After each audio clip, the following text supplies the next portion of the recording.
Good afternoon, ladies and gentlemen. I am Novika Naya. I am a university student of English department with the last student's number 056. And in this video, I'm going to analyze the translated versions of a product's descriptions.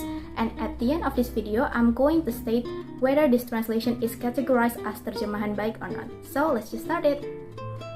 Here is the product. It's from Japan. At the back of the product, we may see that the description is written in bilingual. There is the English version and then translated into Indonesian versions. And we're gonna analyze the 4 sentences. Let's just start from the first sentence. Alright, as we may see here, the word cherish is translated into terpercaya, whether the literal meaning is berharga. So I think it's fine because Jamur Matsuke terpercaya is more readable than Jamur Matsuke berharga. So I think there is no meaning distortions here.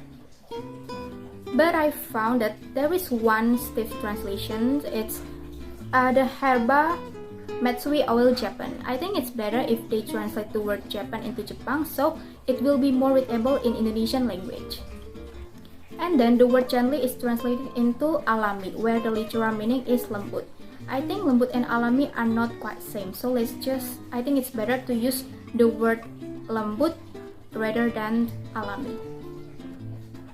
I agree where instead of translating the word nourish into memelihara, merawat, dan memberi makan, they use another word, it's menutrisi, because menutrisi fits better and seems more readable than memelihara, merawat, ataupun memberi makan.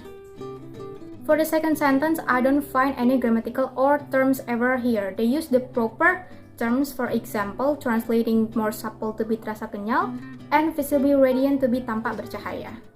Right, in the third sentence, we may see the obvious transposition. It's placed in guards the skin against damaging free radicals.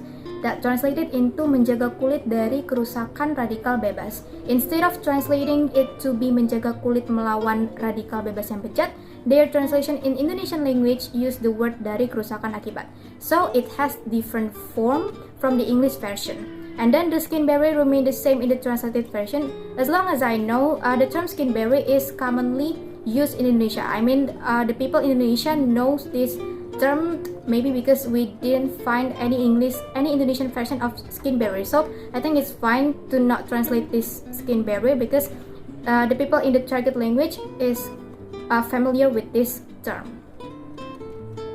For the last sentence, it's so readable and has no meaning distortion.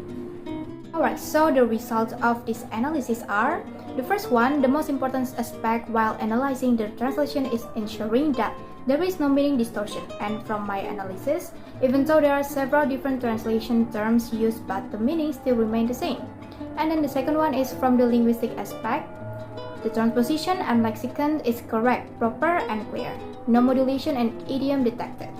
And then the third one, from the semantic aspect, the referential meaning is not diverged. The fourth one, from the pragmatic aspect, the meaning structure is coherent.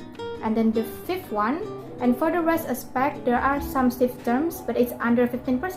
And the rest terms and the spellings are correct, proper, and clear. With all these results, I categorize this translation as terjemahan baik.